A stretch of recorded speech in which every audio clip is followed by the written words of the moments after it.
ब्रह्मांड का जन्म एक महाविस्फोट के परिणामस्वरूप हुआ। इसको महाविस्फोट सिद्धांत या बिग बैंग सिद्धांत कहते हैं, जिसके अनुसार लगभग 12 से 14 अरब वर्ष पूर्व संपूर्ण ब्रह्मांड एक परमाणविक इकाई के रूप में था। उस समय मानवीय समय और स्थान जैसी कोई अवधारणा अस्तित्व में नहीं थी। बिग बैंग सिद्धांत के अनुसार लगभग 13.7 अरब वर्ष पूर्व 13.8 बिलियन ईयर अगो ब्रह्मांड सिमटा हुआ था।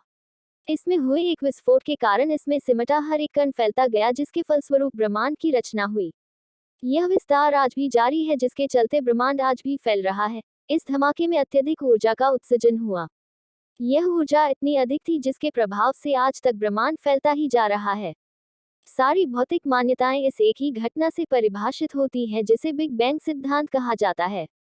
महाविस्फोट नामक इस महाविस्फोट के धमाके के मात्र 1.43 सेकंड अंतराल के बाद समय अंतरिक्ष की वर्तमान मान्यताएं अस्तित्व में आ चुकी थी। भौतिकी के नियम लागू होने लग गए थे। 1.34वें सेकंड में ब्रह्मांड 1030 गुना फैल चुका था और क्वार्क, लेप्टॉन और फोटोन का गर्म द्रव्य बन चुका था। 1.4 सेकंड पर क्वार्क मिलकर प्रोटॉन और न्यूट्रॉन बनाने लगे और ब्रह्मांड अब कुछ ठंडा हो चुका था। हाइड्रोजन, हीलियम आदि के अस्तित्व का आरंभ होने लगा था और अन्य भौतिक तत्व बनने लगे थे। बिग बैंग सिद्धांत के आरंभ का इतिहास आधुनिक भौतिकी में जॉर्ज लेमाइत्रे ने लिखा हुआ है।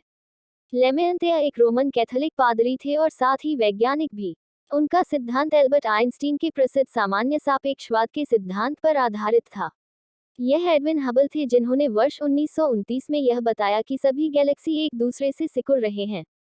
महाविस्फोट सिद्धांत दो मुख्य धारणाओं पर आधारित होता है। पहला भौतिक नियम और दूसरा ब्रह्मांडीय सिद्धांत।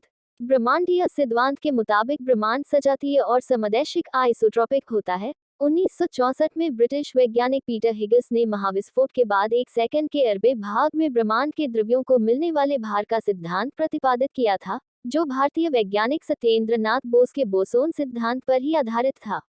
इसे बाद में हिग्स बोसोन के नाम से जाना गया। इस सिद्धांत ने जहां ब्रह्मांड की उत्पत्ति के रहस्यों पर से पर्दा उठाया, वहीं उसके स्वरूप को परिभाषित करने में भी मदद की।